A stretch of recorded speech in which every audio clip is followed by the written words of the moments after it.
Okay, so let me welcome everybody for our third day of our interesting machine learning journey with Dr. Jasminder Sandhu. So I think today we'll have a more interesting hands-on experience. So let's start our today's meeting. So Dr. Jasminder, please take a word and guide us today. Thank you so much, Dr. Ivan. Welcome all the participants. So today we will be learning about some of the machine learning models. I had many queries on the tool, which tool is to be used, which tool is better. So I have added some slides simply to compare the R programming tool and the Python programming tool. And Dr. Deepam will give you an introduction on the Matlab programming also today. So by the end of all these sessions, you will be pretty much sure which tool to use, right? So let's start.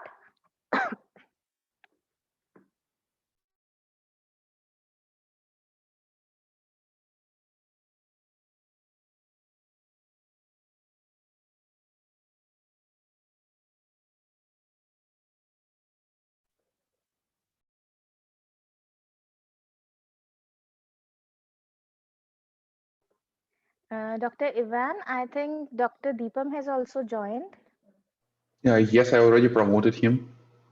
as a host. Right. Thank you. Okay. So first of all, I'll discuss about Python and R, and Dr. Deepam will give you an idea about MATLAB. Okay, so when you consider Python and R, both are very great programming languages, all right, and both are freely available. Okay, when you compare SPSS and SAS, those are commercial tools, so it is difficult to find access to that tools. But in case of Python and R, both are easily available, so both you can download and you can use on your system. Okay.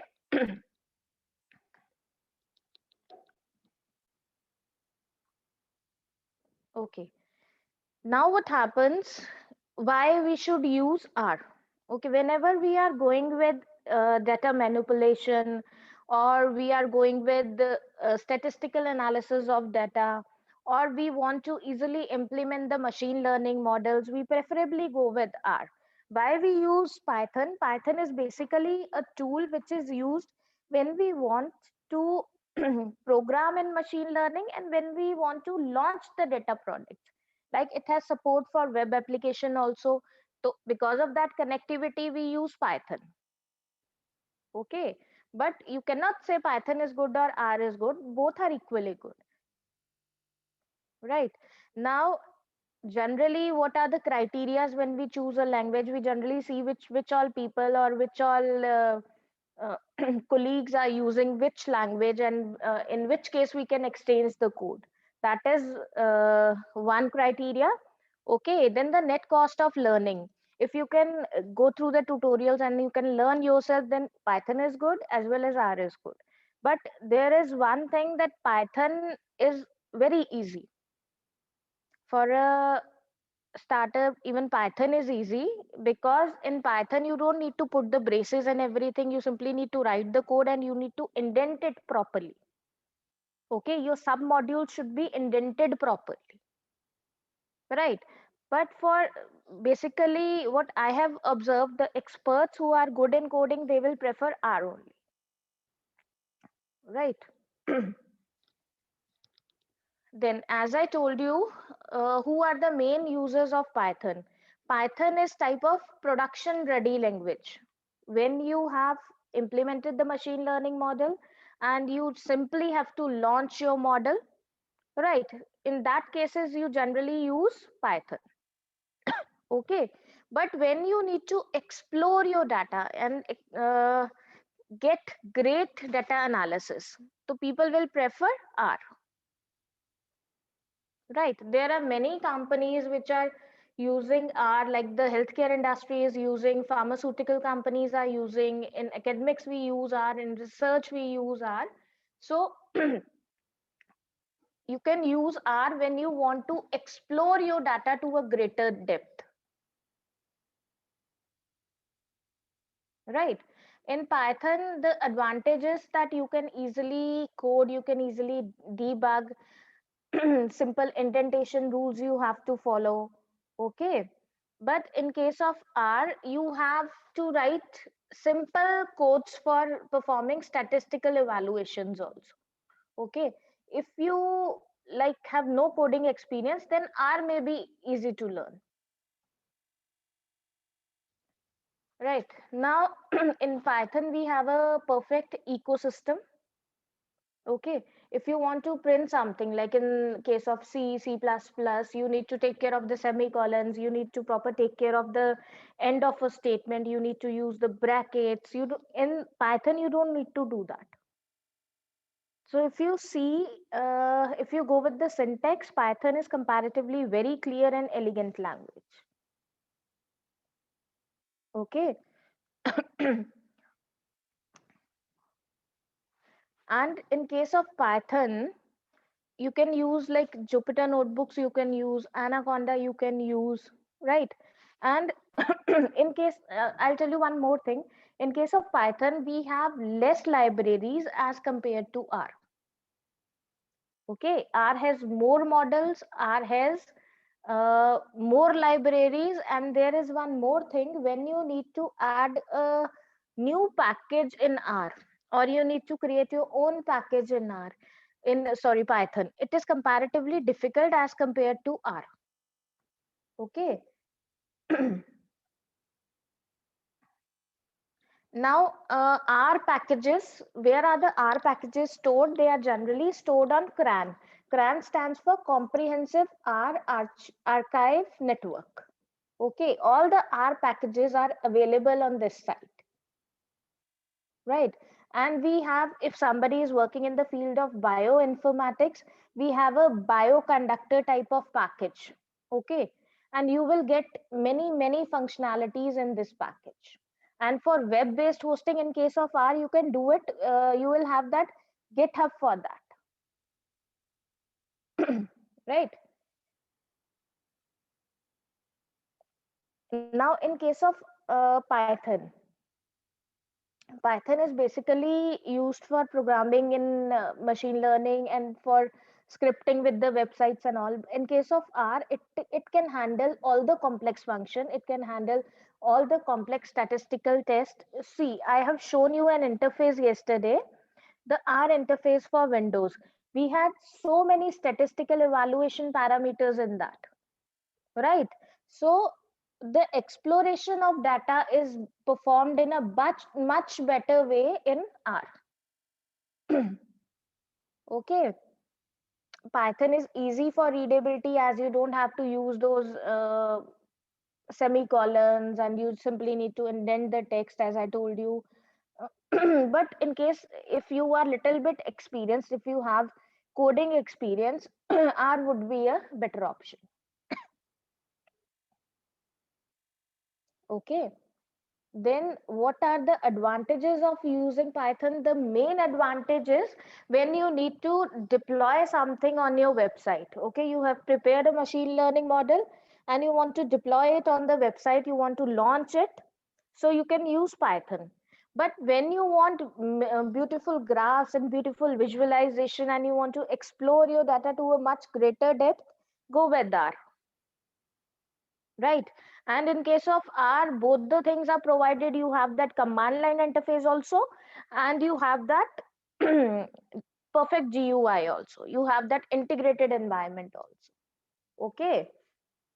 See, the very first point, the disadvantage, Python doesn't have as many libraries for data science as R.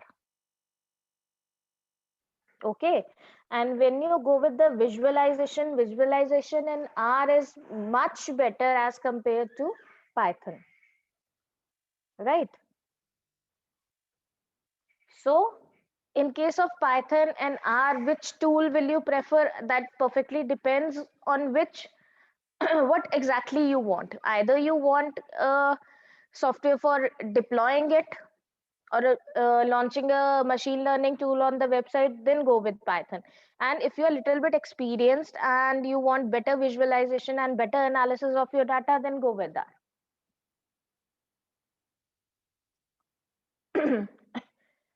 Now see, these are some of the important packages.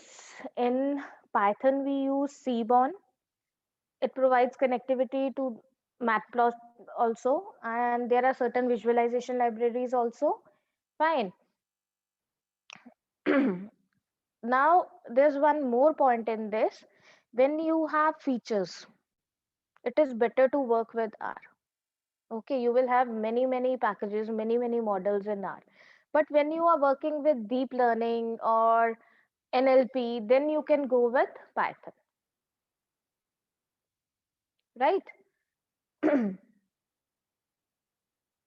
This is again a use case where you use Python when you have to integrate it with the web apps, and when you use R when you are performing on a standalone computer on an individual server, you use R. Fine. Okay. The most popular packages in Python are NumPy and Pandas, that is used for data analysis. Okay. And in case of R, you can use that RETL for data analysis. Okay. And you have many packages. And if you have, yesterday somebody asked me, what if we have a voluminous data? When you have voluminous data in case of R, there are two packages which are very much helpful. Those are data.table and the DPL YR package. Okay, when you have voluminous data, you can also use R with these two packages. Right. Now, if we want a complete integrated environment, in case of Python, we can use Jupyter Notebook, we can use Spider, Anaconda, and in case of R, we have R for Windows and we have RStudio.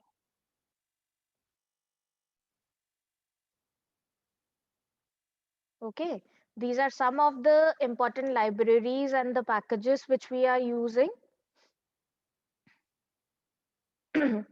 Okay, now as per the trend, see, whenever you want to see which programming language is performing good, like Java is also performing very good, whenever you want to see the trend of the programming language, you can search on Google IEEE Spectrum.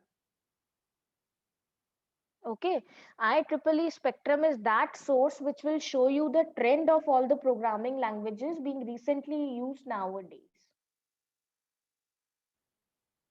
Okay. And when if you consider in 2019, Python is in the first position and R is in the fifth position. Though it is in the fifth position, but it is being used worldwide. Excuse me, Dr. Jasminder. Yes, Dr. Deepa.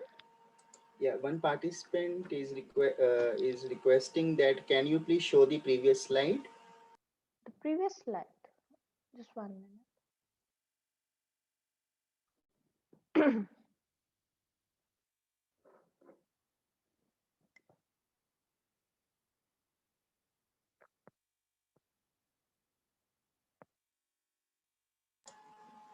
Thank you. You're welcome.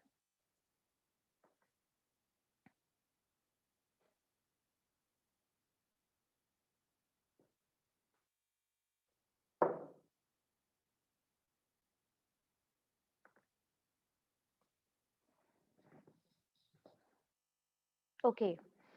So you can check the trend of languages. You can check the trend of programming languages on IEEE Spectrum. Okay. But if see you people are little bit familiar with programming, please go with R. Because I'll show you one more thing. Just a minute. I don't know that screen is shared or not.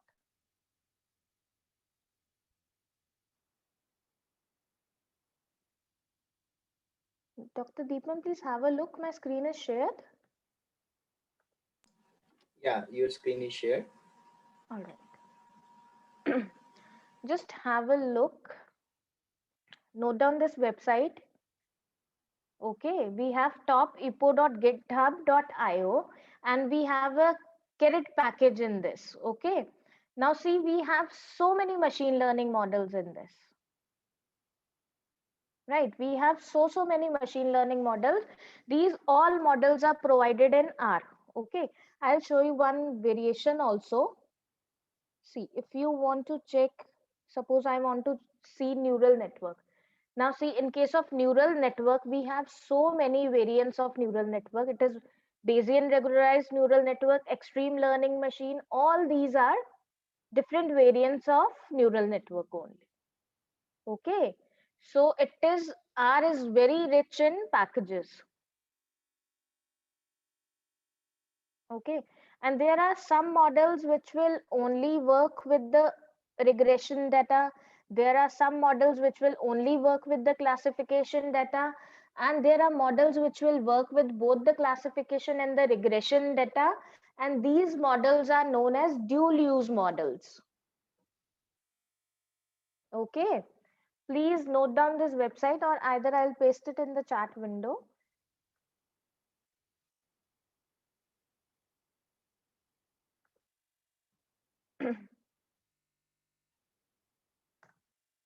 Dr. Deepam, please make sure this is circulated. I guess you have received it. Yeah, it has been received. Thank you.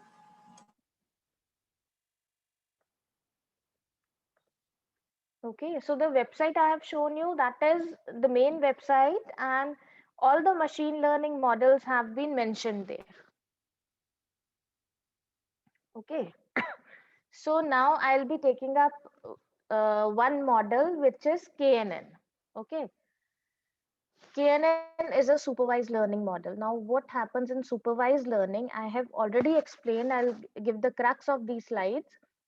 What happens in supervised learning? We have labeled data, okay, and we have a machine learning algorithm, or we have a machine learning classifier, right?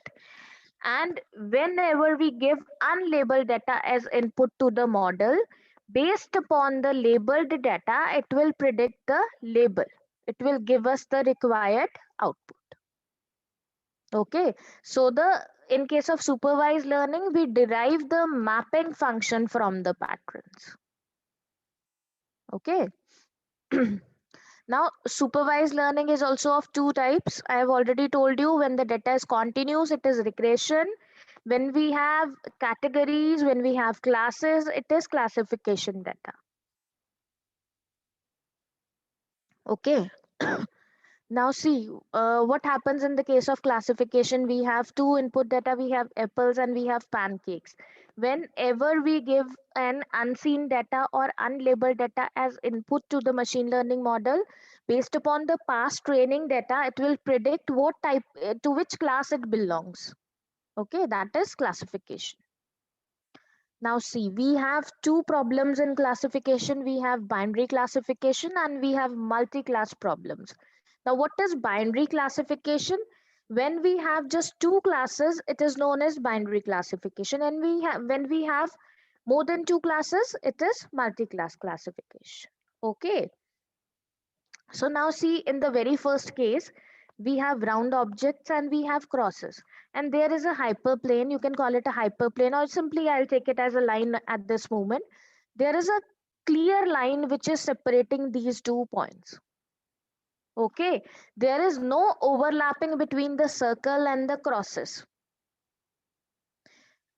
You will say your machine learning model is a success if you are clearly able to distinguish between both the points. You have this line, and this line clearly differentiate between the circles and the crosses. Okay, the crosses are on the upper side, the circles are on the lower side. If there is overlapping between data and we are not able to draw a proper line, okay, or the line passes through the data, or the data is merged with each other, that means that is our machine learning model is not successful in that case. Okay. Now, in case of multi-class classification, what happens? We have more than two classes. So in this case, we have triangle also, and we have crosses, and we have squares. Fine, we have drawn three lines. We have three classes, we have drawn three lines, and these three lines are perfectly separating all the data points. Okay. If our lines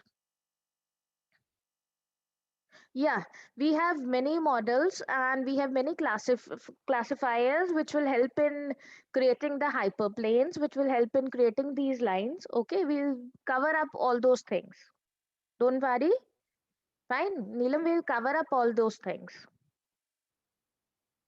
Okay.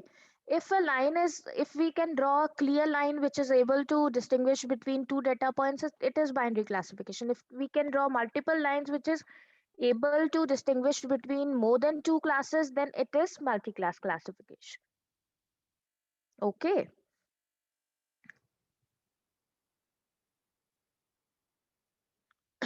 So I'll give you an introduction to KNN, and Dr. Deepam will uh, tell you how to implement KNN in Matlab. Okay. So what basically is KNN? It is a classification and regression technique.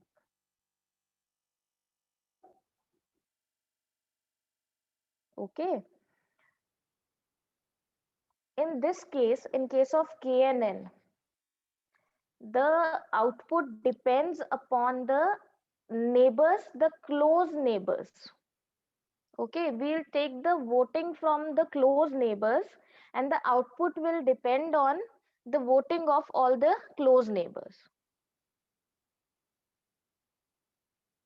Right? If you want to know about a person, what will you do? You will go to the people who are closely associated with that particular person. Okay, they are the best one to give you the valid response. Okay, so in case of KNN, KNN means K nearest neighbors. So our category or a class will be decided based upon the nearest neighbors. Right? See, this is a very raw example, but it will help you understand the concept. We have tortoise and we have rabbits in this example. Sorry. We have tortoise and we have rabbits in this example. We have 4 rabbits, 4 tortoise. Okay. Now what happened? We have introduced a cell. We have introduced an unknown category. Just give me a minute.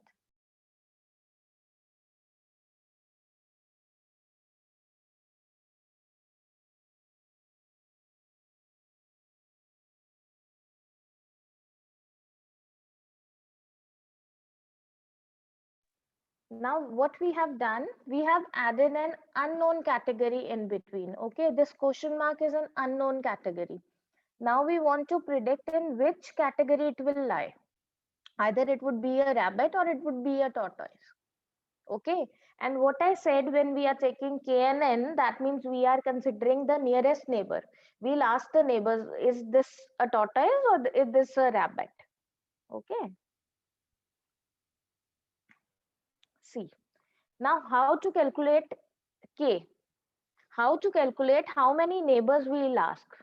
Whether we'll ask these 4 neighbors or we'll ask 3 neighbors or we'll ask 5 neighbors, how will we calculate the value of K? How many neighbors to consult? Okay. Now see, this is the most challenging task in this, but the easiest method, there's one more method, elbow method. You can check it out. Okay, if you have any doubt, we'll discuss it. I'm taking the most easiest method, that is to take the square root of the number of items in the data set. Now in this data set, we have 8 items, right? We'll take the square root of all the 8 items. So it comes around approximately 3. Okay.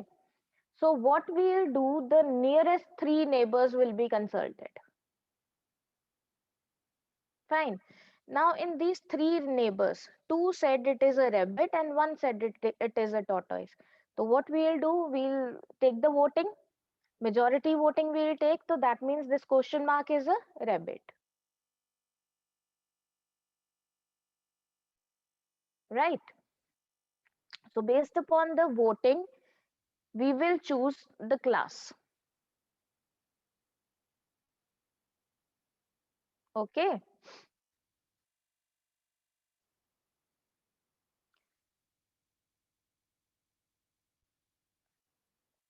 Okay. Now there are some suggestions which I would like to add in this approach. See, there is no well structured approach to get the best value of k. Okay, generally what I said, either you take the square root or we have that one approach called elbow approach.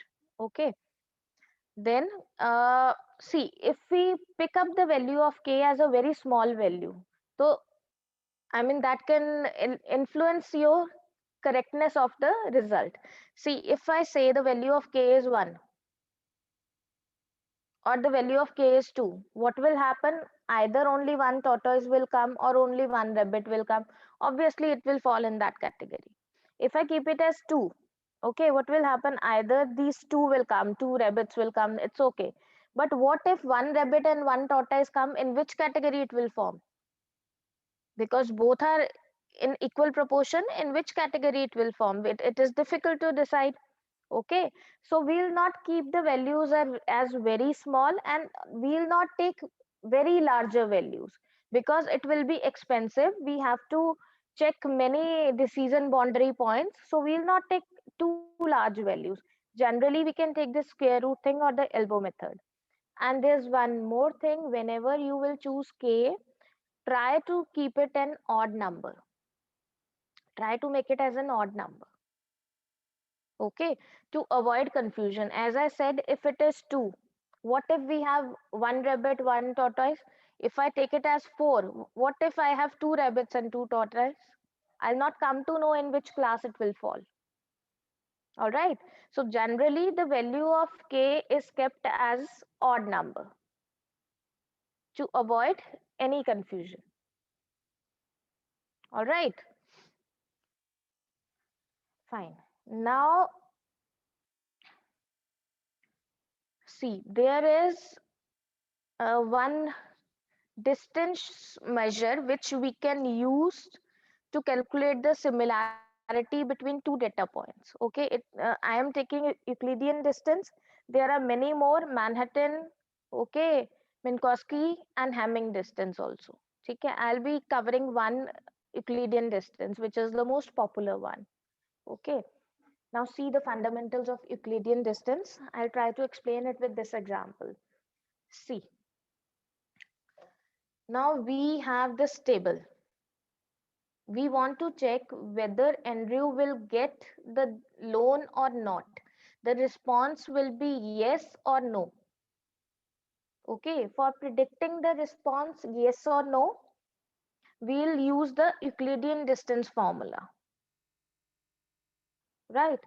So we have the customer name and we have to predict the value of this default. Either it will be yes or it will be no. Fine. So in that case, we have input as age and loan. Okay, we are having two parameters now, and we have to predict the value of default. See, what we'll do, we'll calculate the Euclidean distance of the value of Andrew with rest all rows. Okay, we'll be covering up each and every row. Okay, to predict this default status yes or no, we'll cover all the rows. We'll compare this Andrew with the rest of the entities or rest of the customers, you can say. Okay, so we have the Euclidean distance as square root of x1 minus y1 whole square plus x2 minus y2 whole square.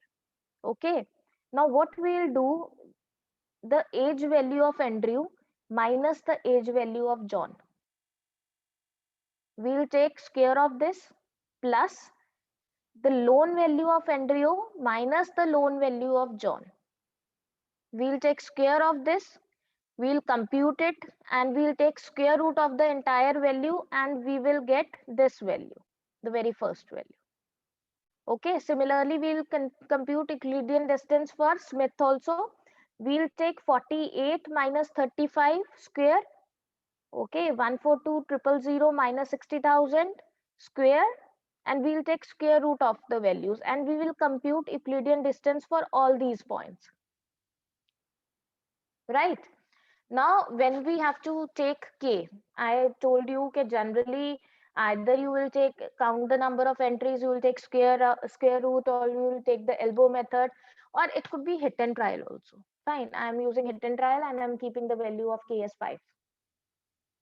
Okay, Now what I'll do, I'll rank all the Euclidean distance in ascending order.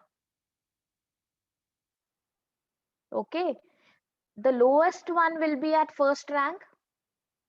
Okay, and then greater than this will be at second rank, greater than that will be at third rank. I'll be ordering all the Euclidean distance. Okay, now once I have ordered all the Euclidean distance, just see out of these 5 entries how many are yes and how many are no. This first is yes, third is yes, fourth is yes, second is no, and fifth is no. Okay, now what happens? We have 3 yes and 2 no's. So majority voting goes with yes. So the loan status of Andrew will be yes. Clear? We'll pick up 5 of the closest neighbors and we'll check it out. Now I'll tell you one thing. If in this case, suppose what happens, we have taken this number as odd, so obviously it will have 3:2 ratio. Okay, or it could be 4:1 ratio. If I would have taken it 6, if I would have taken the value of k as 6, what would have happened? 3 yes and 3 no. Okay, so I would have ended up with no solution at all. Fine. So that is why we generally try to keep the value of k as an odd number. Right. So depending upon the output of these values, if we have 3 yes and 2 no's, our voting will go with yes. I think I'm clear with this example. Okay, now what are the benefits of using KNN? It is very simple to implement. I have shown you one case study also. Okay, and it handles the multi-class classification problem very well. Okay, and you have many choices in distance. See, I told you you can take Manhattan, Minkowski, Hamming, Euclidean. You can go with any of the distance measure. Okay, you have that flexibility.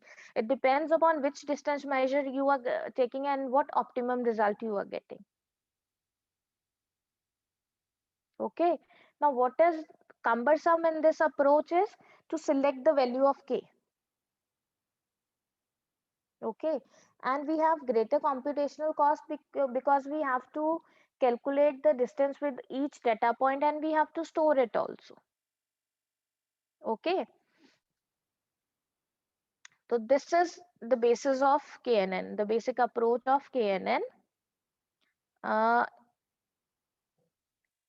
The implementation of KNN in Python and R we will be doing tomorrow and day after tomorrow, and I'll consider some more models also. Okay, and now Dr. Deepam will take up this session and he'll be teaching you how to implement this KNN approach in Matlab. Okay, so we have added this Matlab module so that you should have an idea of how to implement in all the 3 coding languages. Okay. Dr. Deepam,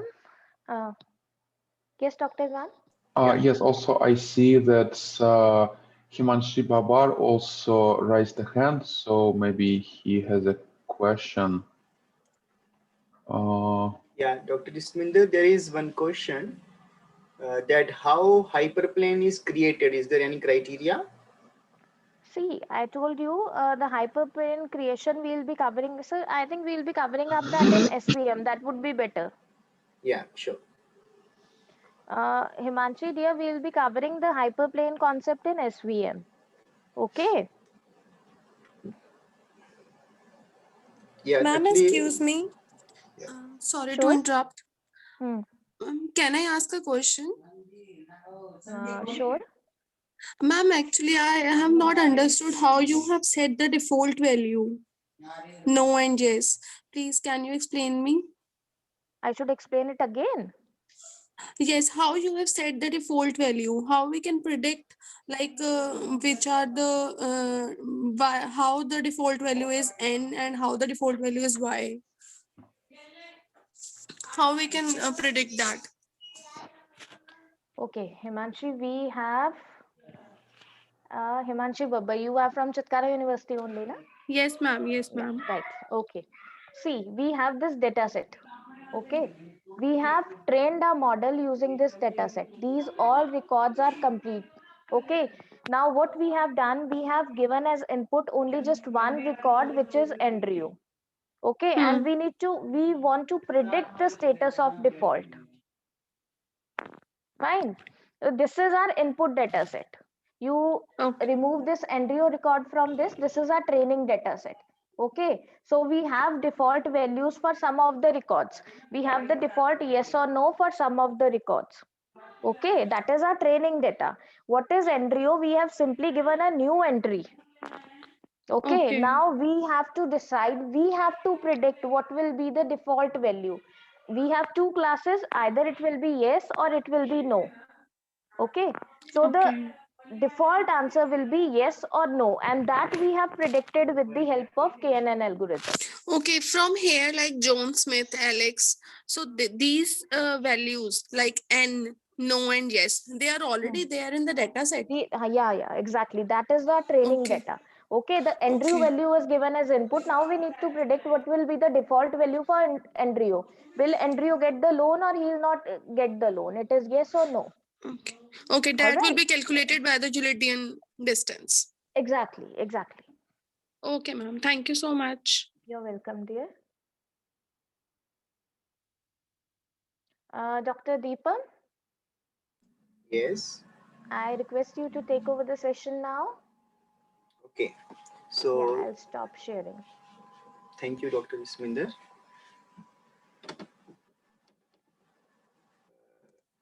Can I share this screen now? Yeah, sure. Yeah, I hope you're getting my screen now. Yes, Dr. Deepam, we are getting your screen. Yeah.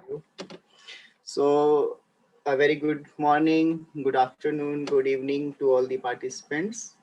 And thank you, Dr. Jasminder, for the nice explanation in very simple words.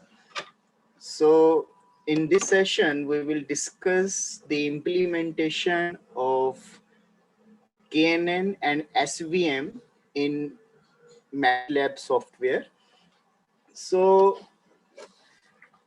as you know that Matlab is a powerful programming and numeric computing platform used by millions, or I can say billions of engineers and scientists to analyze data, develop algorithms, and create models. Okay, so the name MATLAB basically stands for Matrix Laboratory because its basic data element is a matrix, or we can say array. And MATLAB can be used for math computations, modeling and simulations, data analysis and processing, visualization and graphics. So we can say algorithm development also. So nowadays, MATLAB is widely used in universities and colleges in introductory and advanced courses in mathematics, science, or especially engineering also. So in industry also, the software is used in research, development, and design. So the standard MATLAB program has tools that can be used to solve common problems. Like in the previous lecture, some student participants has asked about the structural equations and Simulink library and how to do the finite element analysis. So moreover, MATLAB has optional toolboxes that are collection of specialized programs designed to solve specific types of problems. As I say, that examples include toolboxes for signal processing, classification learner, we can say analog input recorder, curve fitting, symbolic calculation. So we have so much inbuilt toolboxes which can be used for solving the complicated problems. Okay, so if I just give you the introduction, say if we have this MATLAB. Yeah, Dr. Ivan, are you getting my whiteboard? Yes, everything is fine. Yes. Yeah, thank you. So we have MATLAB. Basically, it consists of uh, 3 files. Please don't mind my handwriting because I'm writing using mouse only. So we have M files, we have command line, okay, and we have mat files also. So we have 3 types of files in MATLAB. So M files basically consists of series of MATLAB commands, and it includes functions. Okay, we are not going to very in-depth analysis of these all commands, but we should know the basic what MATLAB consists of. And these functions have basically input output capability. And command line, if I say, it is basically command execution like DOS command window. Okay, and mat files consists of data storage and loading purposes. So whatever this file we save as a workspace library, that all include in this mat files. Okay, so and this is the interface for the MATLAB.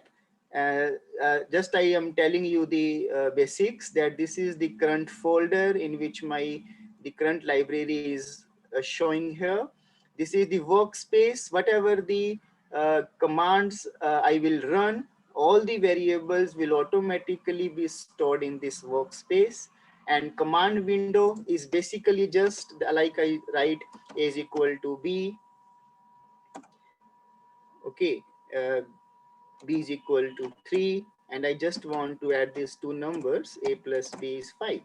So this is the command window. So you can see that whatever I am adding the variables in command window, all the variables are automatically shown in workspace. So workspace store the variables. Okay, and these are the different types of settings that we can use in home button, or we can say home tab. And there are so many plots, complicated plots, 3D contour, histogram, surf analysis, graphs, pictorial graphs, histogram, various types of graph availability is also there. Okay, and apps we will use for doing the classification of different types of multi-label data today. Okay, so before going to KNN implementation, I just show you one basic example as Dr. Jasminder gave you now. So you just see that if I consider engineering course, okay, I think some noise is coming from one of the participants. I request you to please mute yourself. Thank you. Okay, you see we have math, we have computer science, okay, and this is the result. I'm just showing you one little example so that I will be easy to explain the implementation of MATLAB. So this is the math subject, this is the computer science stream, this is the result.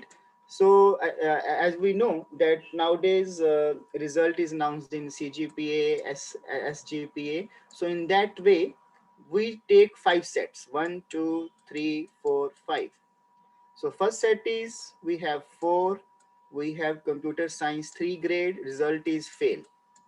Okay, if someone has 6, if someone has computer science grade in 7, so we can say pass. If we have 7, we have, I am just taking the arbitrary value, you can take anyone. 5, 5, fail.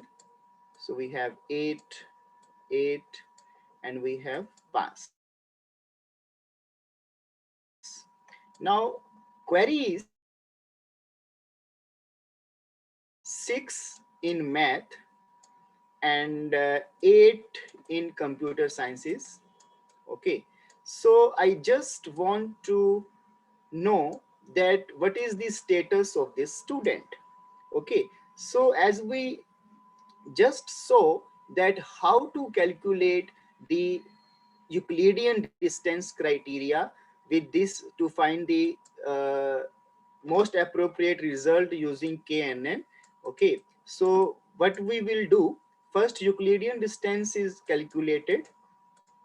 We have value 6 and we have value 8.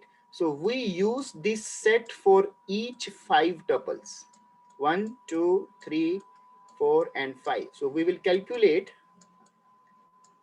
6. This is I'm calculating for first tuple, 6 minus 4 whole square, 8 minus 3 whole square. So I think we will get this value 5.38. I have already calculated earlier. Okay, so and secondly we have 6 minus 6 plus 8 minus 7. Please don't mind my handwriting. 6 minus 7 plus 8 minus 8 is equal to 1. And fourth, similarly we have 3.16, and fifth one we have 2. Okay, so this is E2, E3, E4 and E5. Okay, so now I just consider the value of k is equal to 3. Okay, so now we can see, as the name suggests, k, nearest neighbor, we just see the value of Euclidean distance, which is nearest to 3. So it is 1, this is 1 and this is 2. We do not consider E4 and E1 because it is already greater than 3. So we ignore these two. Okay, so we first consider E2, E3 and E5. Okay, so now what happens, we just see that what is the result of second tuple, third tuple and fifth tuple. Okay, so we have all these three. I'm just changing the color of this. This is first, this is second and this is third. Okay, this is 2, this is 3, this is fifth case. So all these three cases have result of pass. So it means we have a 100% probability of getting pass. So it means if I give 6 and 8 to the KNN classifier, so then I will come to know that X student will be definitely pass. Okay, so if I consider k is equal to 2, okay, because this is iteration, when we implement this KNN in Matlab, we will see that we have to do number of iterations, that at what value of k we will get the highest accuracy. This is the thing that we have to need to do again and again. Okay, so if I consider k is equal to 2, then definitely, okay, we will consider only 2 and third case, because these are the two values which are less than 2. So then again we have both probability of P and P pass, then again we can say that student will pass. So this is the basic working, that how KNN works. Okay, so now we will try to learn that how Matlab will solve the different types of classification and how KNN detects that what type of class we need to consider. And because definitely we saw that we have two types of data, training data and testing data. So we train the model using the training data, and then we give the arbitrary data, and then model will tell us that this data belongs to which category. Okay, so now you please see these steps carefully, and if you have any doubt, you please tell me.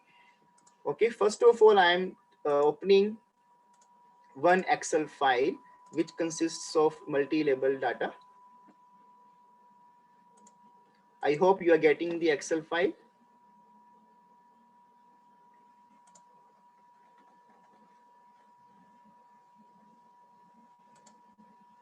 Yeah.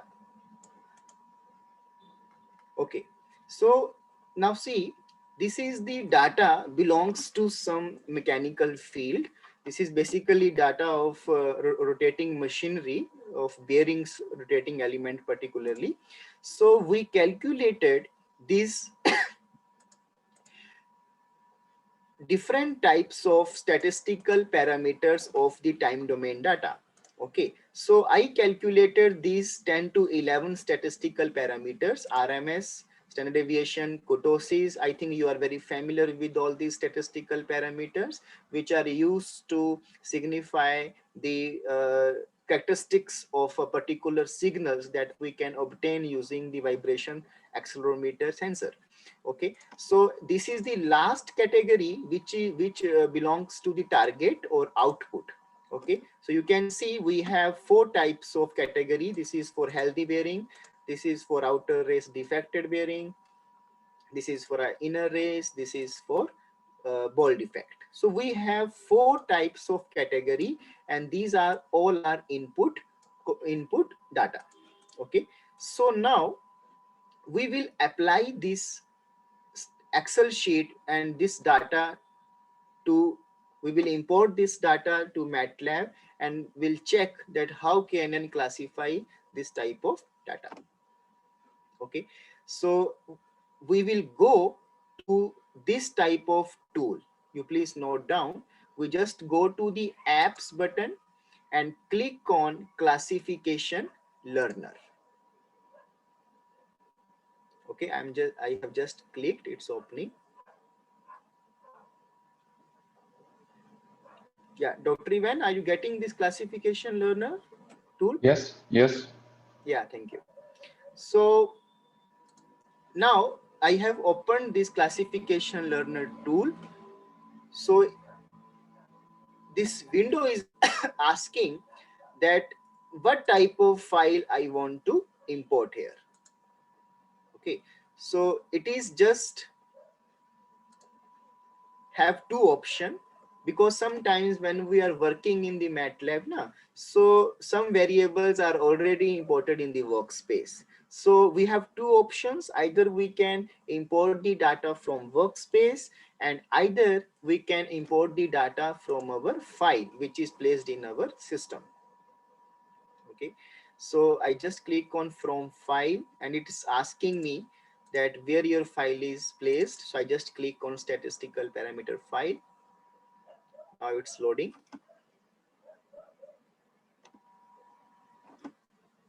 Yeah, so it's me now.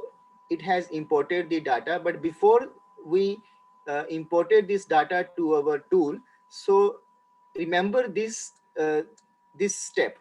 We always click on exclude rows with, because we need not to consider the first row, that is RMS, SD, kurtosis. This we need not to consider, and always click on exclude rows with.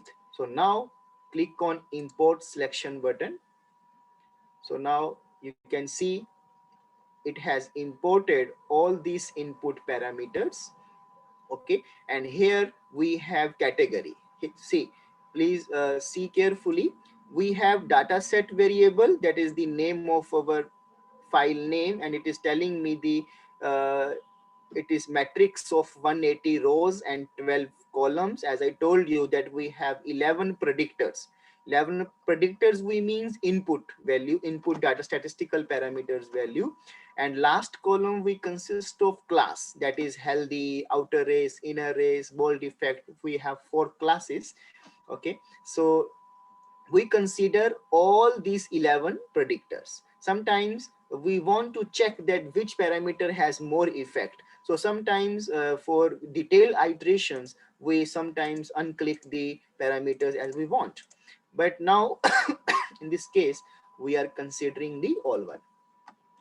Now data, as Dr. Jasminder told you in the previous class, that we have two types of validation, basically holdout validation and cross validation, that we contain 70% data for training and 30% data for testing. Okay, this is the standard criteria that we use. So, but in this case, we are using cross validation. Basically, what is the advantage of cross validation? that there is no random sampling exists in this case. So what happens? So whatever the data we are giving to the model, so it will consider each and every data, or each and every sample in testing phase also, in training phase also. So what is the meaning of cross-fold? Basically, if I use 5-fold, now you can see on this screen, I am using 5-fold. It means it divide the whole data set into 5 subsets of equal size. Okay, means if I have 180 data set, so it divides the whole data set into 5 sets with equal sizes. Okay, so after dividing that particular type of data into the equal subsets, so it will consider the data into training and testing phase in such a way that each and every sample will go to training phase also and will go to the testing phase also, so that there will be no data remain in only training or only testing phase. So this is the beauty of cross validation over holdout validation. In holdout, sometimes there is particular data which only goes to the training phase. It never goes to the testing phase. So this problem will occur in holdout only. So in cross validation, there will be no problem. So now all things are ready. I just click on start session button.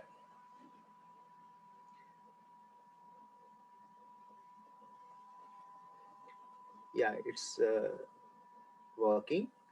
It takes some seconds to implement this case.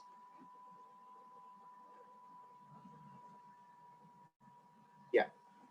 So now, as we just saw that how KNN works, so we click on this button. This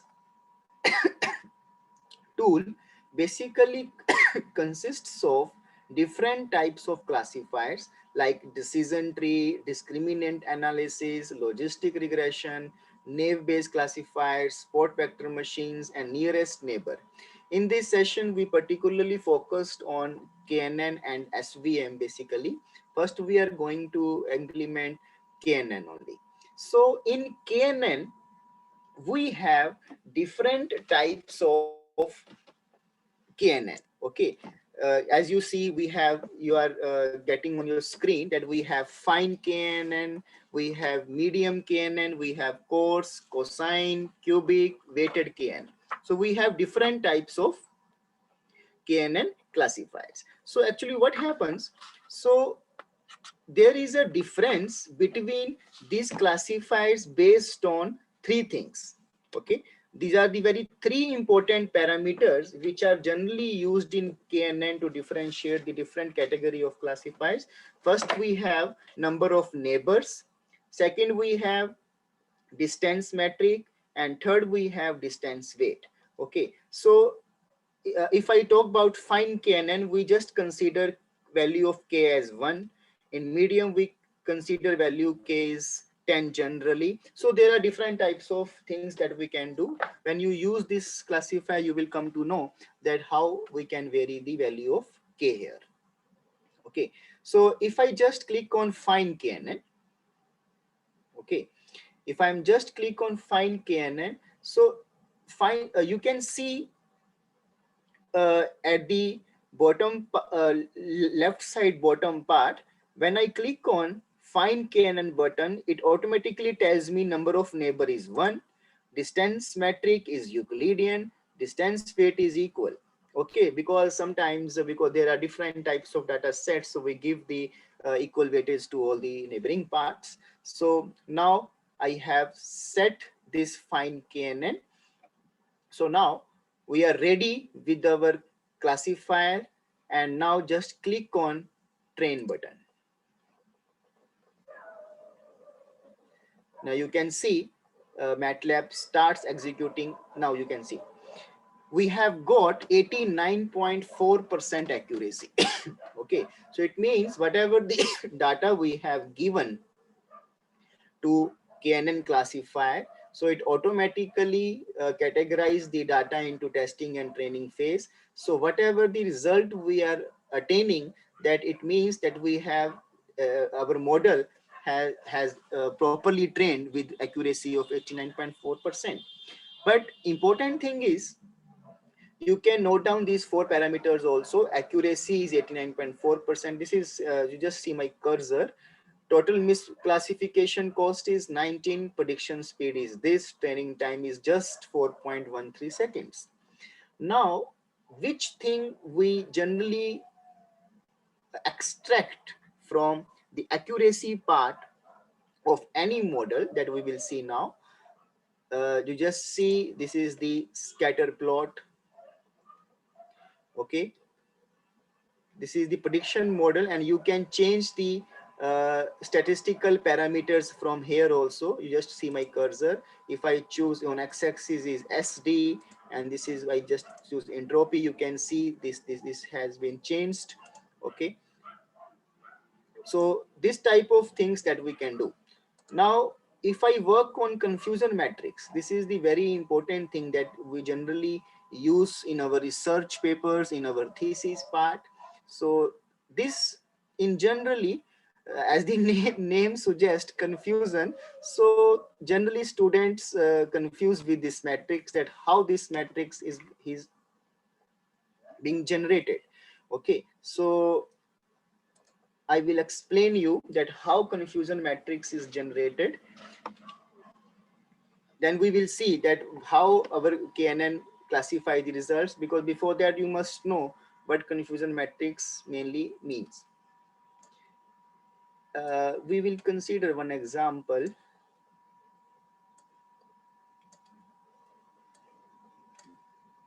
It will explain you. See, if I just consider 165 samples, okay. First of all, I am completing the confusion matrix, which generally we found by its meaning. This is, I just say no, this is for yes, this is, I just say TN, FP. Please don't worry, I will explain you. Sorry.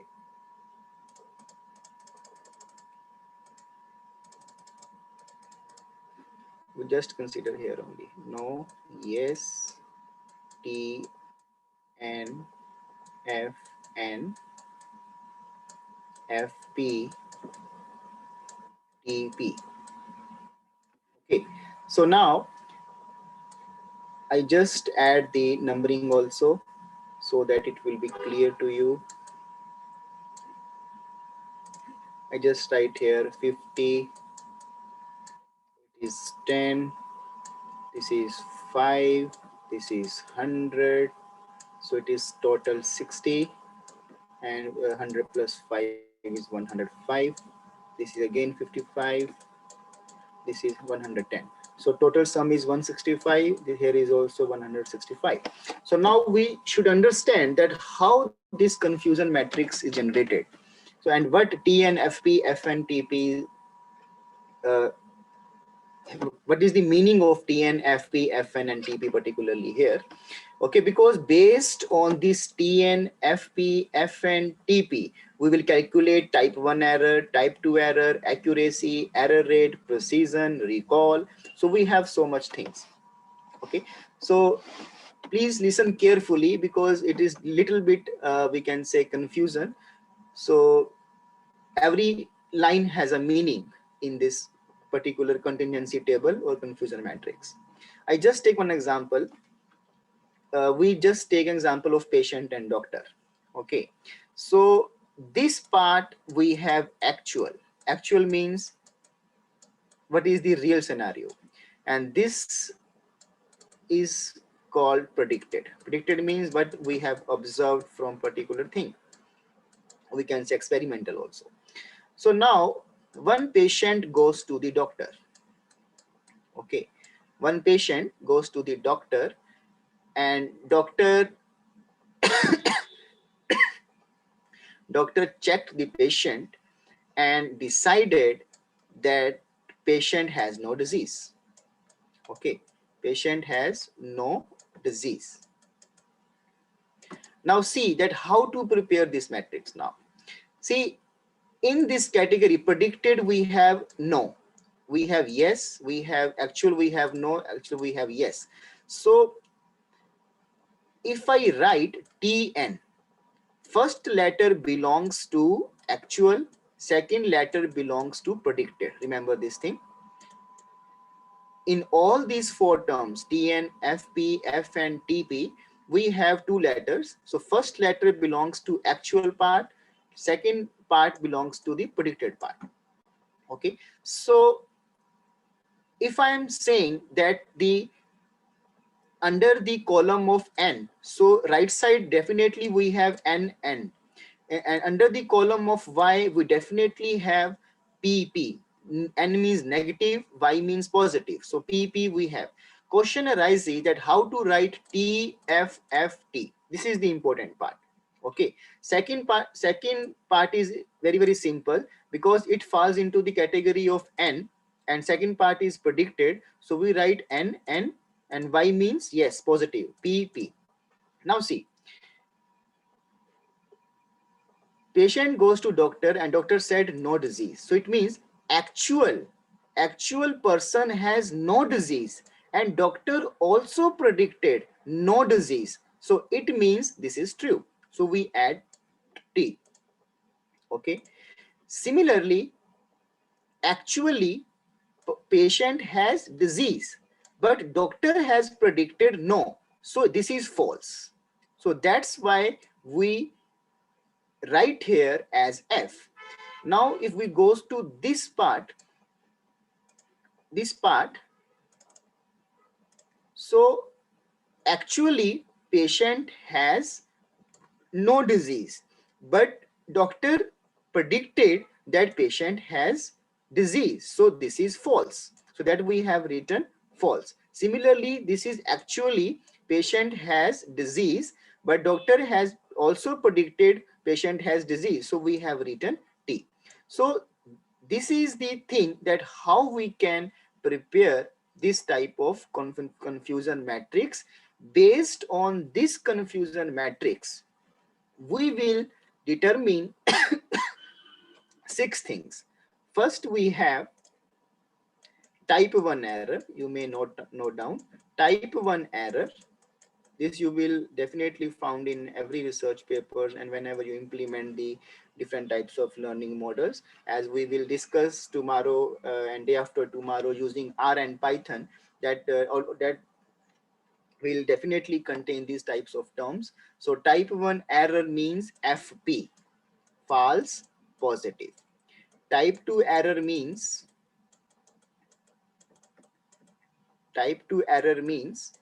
FN, false negative.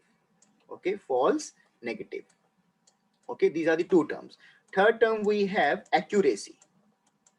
I'm just rubbing this right side part so that I can write here.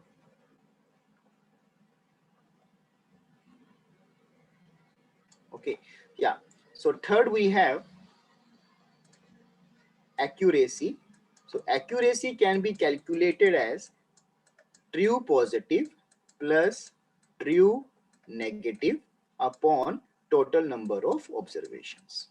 Okay. This accuracy is very important parameter to check the efficiency of the model. And definitely error rate, what will be the error rate? Error is 1 minus accuracy. Okay, or we can say FP, false positive plus FN upon total number of observations. Okay, and fifth thing we have precision. Okay, precision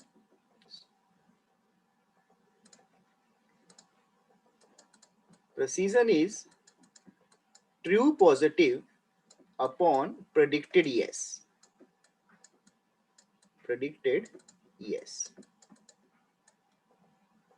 And sixth last parameter is recall.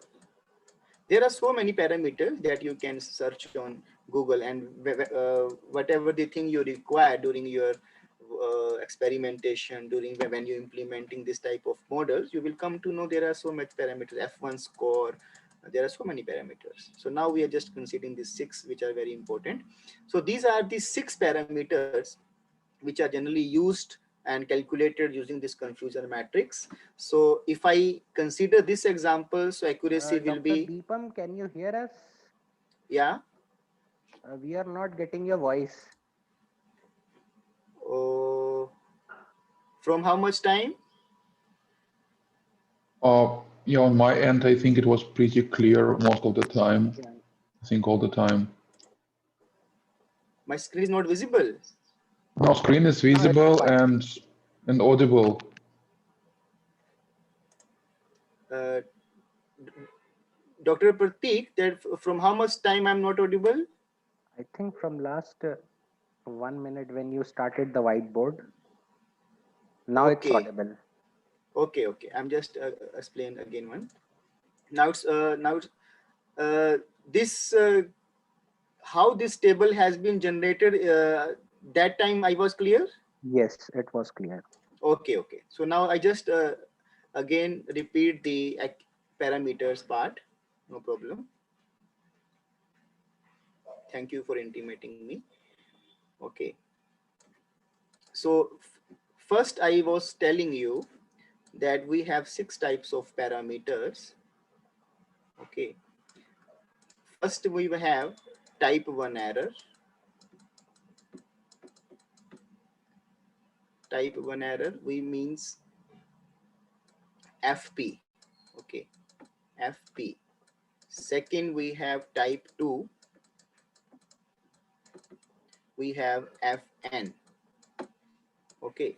And third, accuracy is true positive plus true negative upon all observation, that is 165 in this case. And fourth we have error, that is 1 minus accuracy, or we can say FP plus FN upon 165. And fifth we have precision, that is true positive upon predicted yes. And sixth we have recall, that is true positive upon actual yes. Okay, so this is the concept of confusion matrix, which is generally confuse the students, that how we implement this type. We generally get the confusion matrix from the model, but what actually it signifies, that we should know to understand the real concept of the machine learning model, because whenever we have to write the discussion part of our results, so this is very, very important and core thing that you should know. So these are the 6 parameters, and we can calculate it based on this confusion matrix. If I talk about, in this case, FP, we have 10, FN, we have 5, accuracy, we can calculate a TP. TP, we have 100, TN, we have 50. So 100 plus 50 upon 165 is 0.91. Okay, and error rate is definitely 100 minus 91, that is 9%. Precision, TP is 100. So actually, yes, we have 110. Okay, sorry, but predicted yes, we have 110 here. So that we have correct. So value is 0.64. Okay, so in this way we can prepare the confusion matrix. Now we move. See, till this, if you have any doubt, you may ask, please, because only then I will go. So participants can ask the questions if they have.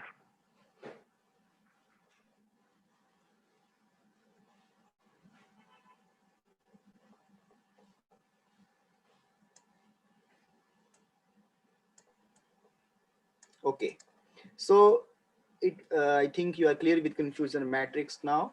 So now we see that how confusion matrix has been generated here. This is the true class. True class, we can say actual class also. This is the predicted class. So this we have four types of category: OR, IR, H, and BD. As I explained when we open this Excel sheet, we have H, we have OR, we have IR, and BD. So now green means that actual BD, and this is predicted BD. So out of 45, so it predicted 43 data as BD only. So it means there is only two misclassification goes to healthy and inner race class. Means actually that sample belongs to ball defect, but classifier detects that particular class data of ball defect goes to healthy and inner race. So we can say it has misclassification of two data samples. Similarly, in healthy case 37 to 6, here is more misclassification. We can say classifier confuses with the data of healthy and outer race, because in healthy data it shows the misclassification of 6 with outer race. So if we just understand in the layman language that classifier confuses with the data of healthy and outer race, that's why it shows the actual class of healthy in outer race class. Okay, so this is the one way that we can present the confusion matrix. Second way, you can see my cursor, we click on this true positive rates, false negative rates, you will get this type of confusion matrix also. This is the same, just the difference is here we got the in percentage. Here we have data sets because 43 out of 45. So here we have percentage. So do just how to calculate the percentage: 43 divided by 45 into 100, and still we get the value of this thing. Okay, so this is the true positive rate that we are that classifier has shown in blue color, and the other colors light orange, so that is the false negative rate. Okay, so this is the two things that we can use to prepare the confusion matrix, and this is the only thing that which tells us that at which type of data we have chosen, and the classifier shift that data to particular class. Okay, so there is one more thing that we have ROC curve. ROC curve basically we means that the full form basically the receiver operating characteristics. So it is the graph between the false positive rates and the true positive rates. So we can choose the different types of classes. This graph is prepared with positive class BD and the negative class of IR. Okay, so if I choose here healthy and just click on these three negative classes, so accordingly it changes the graph. If I choose OR, now you can see again graph has been changed. If I choose IR, so this is the general thing. Sometimes for understand the concept of true positive rates and check the behavior of the different types of classes, particularly positive class with respect to the negative class, we can use this type of graph also. And AUC means area under ROC graph. Okay, it is very simple. AUC means area under this ROC curve that has been calculated as AUC. Okay, so second thing is sometimes we want the good quality of any image. We have an option of export plot to figure. So we just click on export plot to figure, so we can save as normally we do for the other softwares also. So the resolution, the quality of the image will remain maintained in this case. Okay, so this is we have obtained using one classifier, that is fine KNN. So now if I change, now you just see the result. If I use fine medium KNN now and train the data, we will see that what will be the accuracy. Now you can see with using medium KNN. In medium KNN, you can see here my cursor, number of neighbor is 10. So if I use number of neighbor 10, so my classification accuracy has been decreased.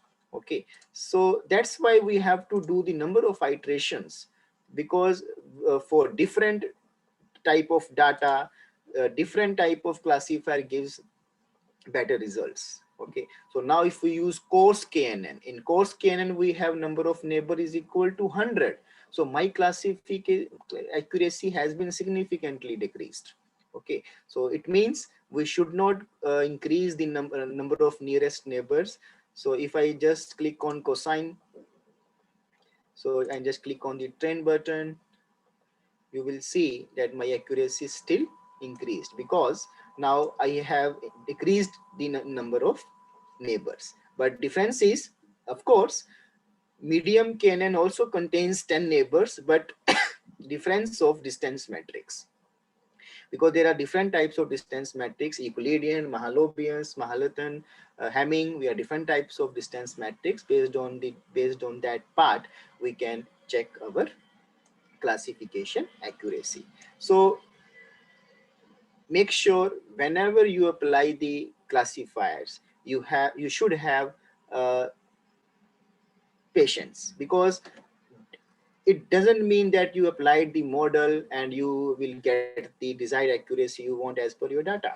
So you have to check the number of iterations. You may have to vary the value of k according to the data type, and then for particular k you need to change the distance matrix and then check the accuracy. So number of iterations are required so that we will achieve the sufficient classification accuracy, so that our result will be fine for the particular and practical applications.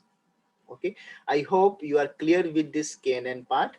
If you have any doubt, you may ask, please. Otherwise, we will discuss a little about SVM application also.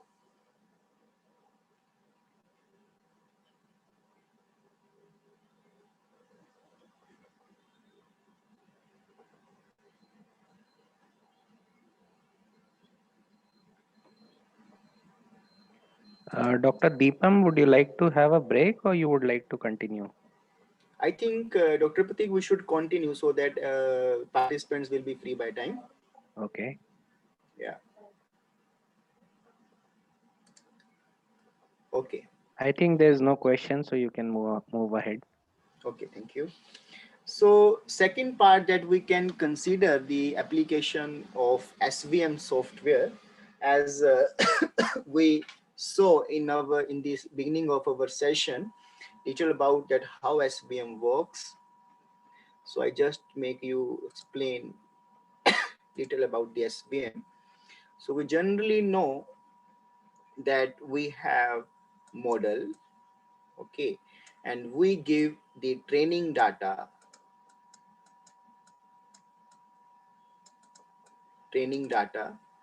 and definitely SVM because supervised learning method, so it consists of labeled data.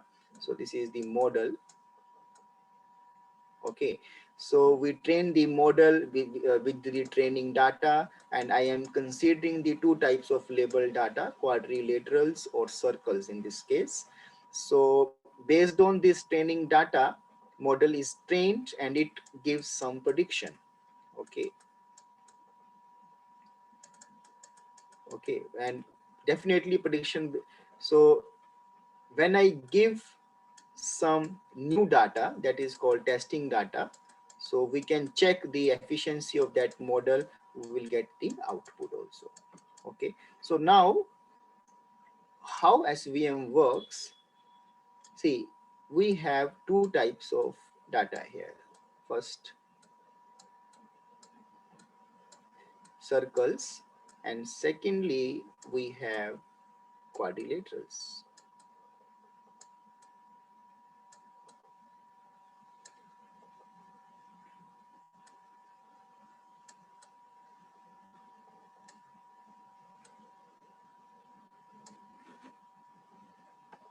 Okay, so this is the training data points. This is the again training data points.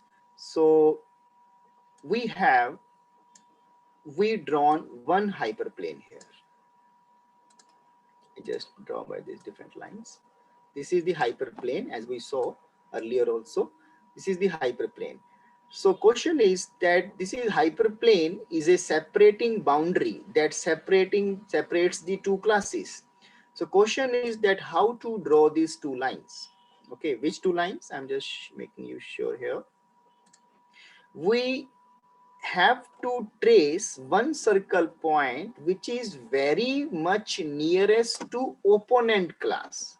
Means if I consider this circle class, so I need to draw one, I need to trace one circle point which is very close to this quadrilateral class. So which circle is very nearest to this opponent class? This one. So I say this is my support vector. Support vector. So I draw one line which touches this part. This is somehow inclined, you please ignore this thing. And similarly, I secondly choose this type of quadrilateral class, that particular vector of that quadrilateral class, which is very nearest to the opponent class, circle class. So I just prepare this one class. Okay. So this is now L2, this is L1, and this is hyperplane.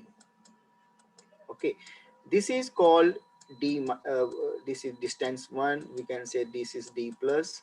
So this whole is called margin. Okay, this whole is called margin. Okay, so now this margin is equal to D minus plus D plus. Okay, so very interesting question. I think Neelam also asked earlier. One very interesting question is that why we choose the hyperplane at an inclined way, not a straight line, vertical line, horizontal line. Okay, so we choose also this line as a hyperplane, which I am drawing here. We can also choose this line as a hyperplane. Okay, so why we always choose hyperplane as a inclined line. So that thing we should see here.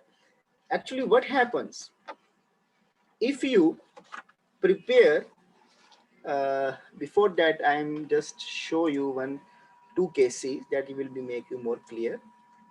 This is the general concept. This is the general concept in physics and in science also. See, I prepare two diagram. This is one class, this is the two class, and similarly we prepare one line touches this class, and this is the second line touches this class. Okay, and I prepare center line, state line here. Okay, and in the counterpart, I prepare similar diagram, similar set of classes. Okay, and same set of circles, and I prepare, because I am preparing manually with my hand, so accuracy is not somehow there. So if you prepare this inclined line now, okay, so there is a difference. So what happens actually? There are two types of separation. One is linearly separable. If I choose this is figure 1, this is figure 2. Okay, this is the linear separable. We draw a line that separates the different classes in a linear way. In a non-linear separable, what happens? We prepare the in circle part in this way, and we have this quadrilateral part in this way. We prepare this type of line. So we can say in this circle points are arranged in a circular fashion and quadrilateral are placed inside the circle. So now there is no line that separates the two classes, because in each class both class circles and quadrilateral exists. It means we can't separate this line with a linear line. So if I consider these two figures, okay, both figures are same. Quadrilateral and circles are arranged in same fashion. Difference is only the hyperplane orientation. So in figure plane, if you prepare this figure properly with proper lining, with proper distance, you will see.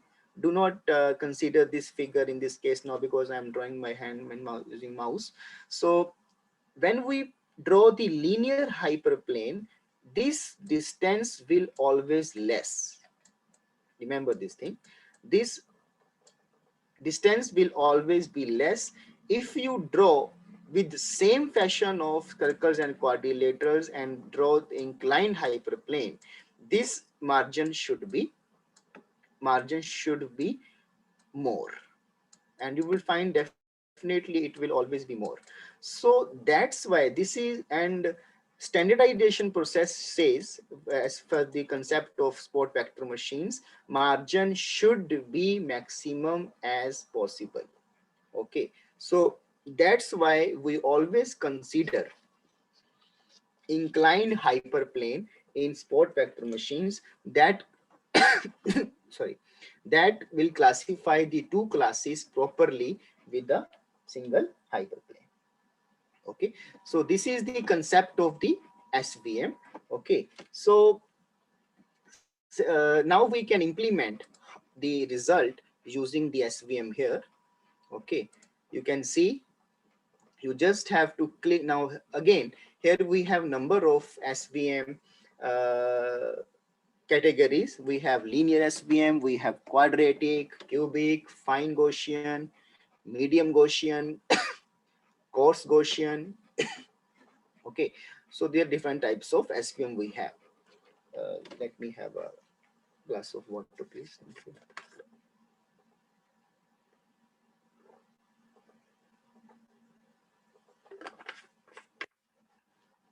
So here, I just click on SVM, linear SVM. Okay, now you can see, as I click on linear SVM, kernel function is linear, kernel scale is automatic, box constraint level is 1, multi-class method 1 versus 1. We are not going to the core details of these all 1 versus 1. There are basically two types of class methods, 1 versus 1 and 1 versus all. We are not going to that part now. So this is the basically parameters that linear SVM contains. So now everything is ready. I just click on button train.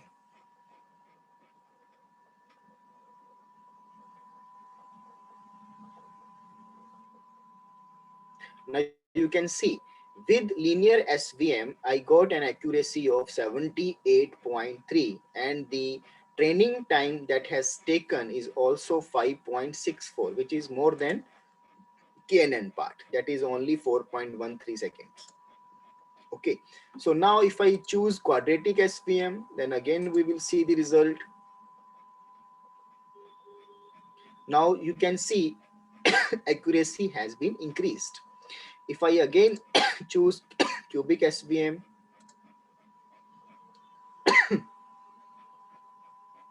now again we have got the increased value of classification accuracy. So similarly, as I told you that we have to do the number of iteration. Okay, the concept is same, only the difference is that which kernel function we are using, and which type of we can say multi-class method we are using. So that things significantly decides that which type of classifier will give more accuracy. Okay, so, and if we just click on all SVM, okay, so now you can see in one click we will get the value of all SVM parallelly. You can see left side of the screen, we are getting one by one. Yeah, so now you can see out of linear, quadratic, cubic, fine, medium, coarse, we have got the maximum value of a classification accuracy with cubic SVM.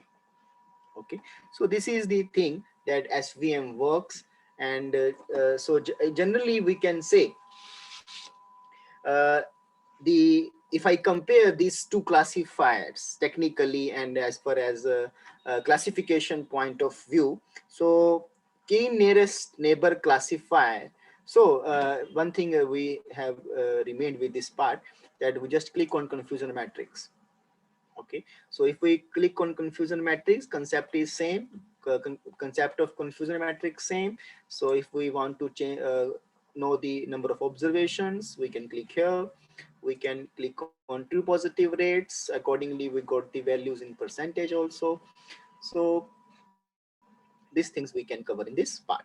Okay, so based on these two classifiers, we can see that key nearest neighbor classifier is an older, easy, but I can say more accurate non-parametric approach for regression and pattern classification as well. And this key nearest neighbor is established on the principle that samples of a data set will typically be very close to each other with identical properties. Okay, and this algorithm's rule basically maintains the position of the learning instances and their corresponding class. So when there is a need to make decision on new incoming data, so we can say the distance between the learning instances and request data is estimated. As I told you earlier, we have three key components in the KNN algorithm. We saw that if I click on this part, you will see, yeah, we have in this, just see my cursor, we have distance metric, we have number of major instances K, and the decision rule which is used for the classification. Okay, so as per my experience, when I applied this KNN in my doctoral work, so KNN has been recognized as one of the most powerful data mining techniques for its ability to produce simple but influential classification. So when this technique is basically this thing happen when this technique is applied to diverse problems, because it holds the position of training samples and their class also. Okay, so also if I say KNN is instance based learning algorithm, okay, that delays the generalization process until classification is performed. Okay, and so this thing we can say about the KNN. So if I particularly talk about the SVM generally has excellent performance in generalization, because also with few training data, okay, we can classify the different types of data sets based on the notion of decision planes for both regression analysis and categorization of two group problems. Okay, so the literature generally, if you go through over the research papers, you will found that this SVM requires fewer input characteristics than others for classifying the training data without errors. And SVM is initially well known to execute for binary classification problems, but however, it is preferred to expand its utilization to multi-class problems also. But of course, that needs more calculation part, that needs more computation, and that needs more time for training. So that all things include in this part. Okay, so because as a mechanical engineer, I applied this machine learning models for rotating machinery for diagnosis, because there are so many components in the rotating machines which needs to detect at every moment during operation. Because if I say there are two terms, condition monitoring and condition based maintenance, which are associated with maintenance of equipments based on real time condition of subsystems of the machine. So every time signal generated by the equipment are used as indicator of the health of the machine. So if we do not detect the any we can say abnormality that occur in the any rotatory component, so it will lead to higher economic losses, and definitely it will decrease the machine availability. So machine learning, and we can say the implementation of machine learning models to this type of data is very, very useful to detect and to assess the health of the machine, so that we can increase the machine availability and decrease the machine shutdown, and increase the productivity also. Okay, so this is all about the implementation of KNN and SVM in MATLAB. So in the coming sessions, we will discuss the implementation of different types of models using R and Python in detail. Dr. Jasminder will explain you that how we can practically implement the different types of modeling, because in generally uh, R and Python are we can say highly used in this scenario. So there, in just giving by one command, we can calculate the different types of parameters, so that we will discuss in coming sessions. So this is from my side. If you have any doubt, you may ask, please.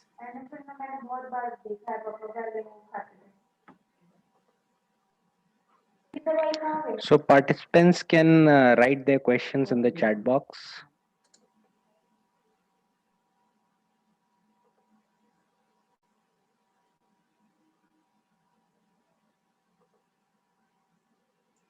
Uh,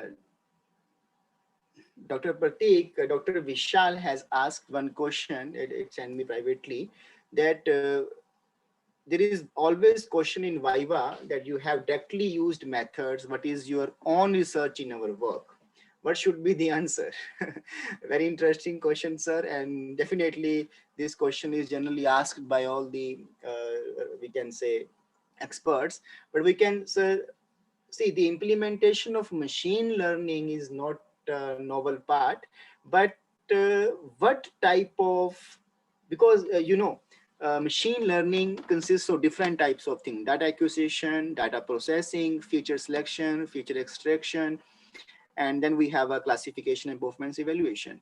So generally we change the technique for data processing. We generally change the techniques for the how we can remove the redundant features using the different types of things, PSO, GA, and how to optimize the GA. So there are a lot of things that we need to do in this, in that particularly part.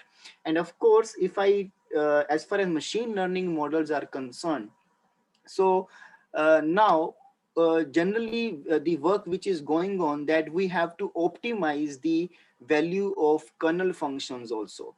And if we increase only 1% of accuracy, or even 1% of accuracy, that will definitely we can justify our work. I think, sir, am I able to explain? Okay, Dr. Deepam, I would like to add on this. Yeah. So the point is, I think today Dr. Deepam has showed an example.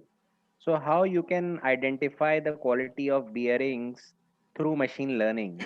So I think in last half hour, he was able to discuss how he has done the discussion, sorry, how he has done the machine learning part to identify the faulty bearings. But in actual, the whole problem was a very big problem. So firstly, he identified different data of the bearings, and then he classified, and he got all the statistical data, and based on that he generated this method of machine learning to identify the faulty bearings. So most of the times the faculties and panel experts, they used to ask what contribution you have made in your research work. So usually the point is, doing a machine learning exercise is not a big deal. So how you are trying to incorporate the innovation, or how you are trying to address the problem, that is more important. So if you have done a real research, so you can support your answer with the work which you have conducted. So machine learning is just a tool, and you can do the analysis through machine learning. So that is just one part. So for every research, you have to find your own way. Yeah. So definitely, Dr. Vishal, the machine learning is just a tool. Important is what type of problem we are considering, and because there are so many subtle parts in machinery, if I talk about the machines, so that we need to consider that, and because there are so many things that we have to consider in each and every component of the machine. So if we found at a time, then it will make a great benefit to the industry. So that as Dr. Pratik told, main part is that we have to consider the contribution and which thing we are considering in our system. So this is the thing. Thank you. And moreover, Dr. Deepam, with the passage of time, with this COVID going on, Yeah. machine learning has proved to be a very important tool in Yeah, prediction definitely. of this COVID disease. Yeah, of course, So Dr. it Jasminder. it depends on application. Like I already said, in case of healthcare, it is very important to use machine learning for the prediction purpose. Yeah. All right, depending upon the past data, depending upon the past condition of a person, we will be able to predict in future what will be the health conditions for that person. Sure, very good. Okay. This is the Yeah. main scenario. Thank you. Actually. Yeah. Yeah. Thank you. So, Dr. So Pratik, you may ask yeah, if they have any doubt. uh, till now there is no question. So I think now we don't have any other question. So I Okay. would request all the participants, they can go through the Matlab and they can discover more about these models and machine learning process. And maybe if they are more interested towards Matlab, they can ask their questions in further sessions. So I would like to thank Dr. Deepam for the Okay. excellent session. And Thank I you. think now we can close this session. I think we request Dr. Ivan to please conclude this session. Thank you.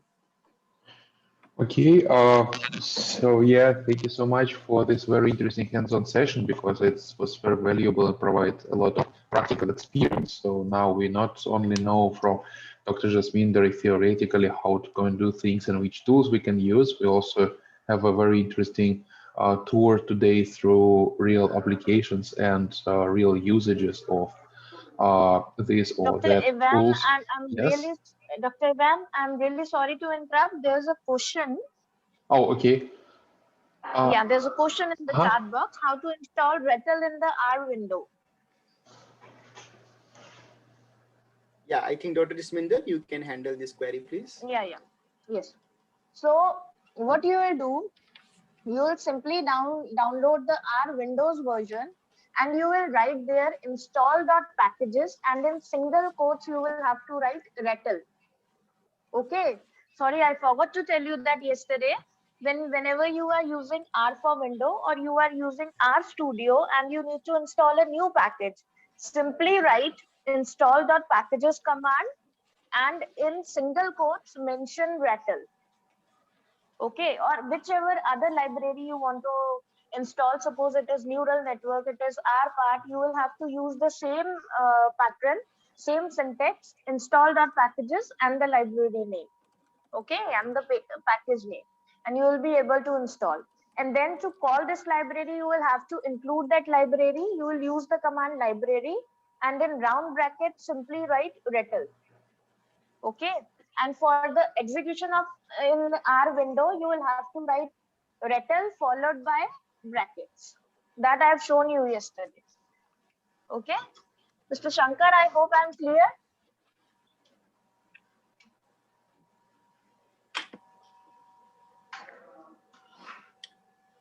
Please show the screen. Mr. Shankar will do that tomorrow. Okay, if you want, I'll write the commands for you. It is install dot. Yeah, Dr. Jasminder, you can post in chat box so that he will be comfortable. Yeah, I'm doing that. Okay. Okay, then simply write RETL. For some people, single quotes will work. For some, double quotes will work. Okay. Install.packages. It is install.packages. Dr. Deepam, if you can please correct this, it is install.packages. Yeah. Please. Yeah, I think it has been delivered. I think it should be delivered to all panelists and attendees also. Can I do? Okay. Yeah. And then to include that, you will have to write library. And then RETL.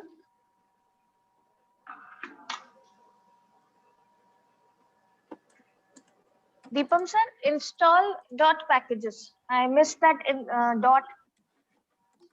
Okay, I'm just writing, no problem. Install.packages, okay? Yeah, yeah. And to execute it is RETL, simply RETL and brackets. It's fine now? Yeah, yeah, it's fine. Okay. Okay, Mr. Shankar, I'll share the screen tomorrow and I'll explain it again. Yeah, now he's fine. Yeah, he has written that. Thanks, ma'am. Thank you. Okay, okay. You're welcome. Yeah. So, Dr. Ivan, I'm sorry for jumping inside. Now you can continue. Yes, no worries, no worries. It's important to ask the questions. So, to answer the questions, so we already have some bookmarks for tomorrow, what we will also do and show. So if we don't have any other questions, I don't see anything else happening in chat or in question and answer section. So I think that we are pretty much done for today. So I just want to thank all the participants and especially thank our speakers. So Dr. Jasminder and Dr. Deepam, thank you so much for your interesting and detailed talks regarding today's session. Okay, you're welcome, Dr. Ivan. Thank you. Okay, so I think that we are done for today. So please stay tuned and join us tomorrow at the same time. We will continue our machine learning endeavor. Thank you. Thank you. Bye-bye. Thank you so much, Dr. Ivan. Thank you, Dr. Deepam. Thank you, Dr. Prateek. Thank you. Thank you all. Thank you.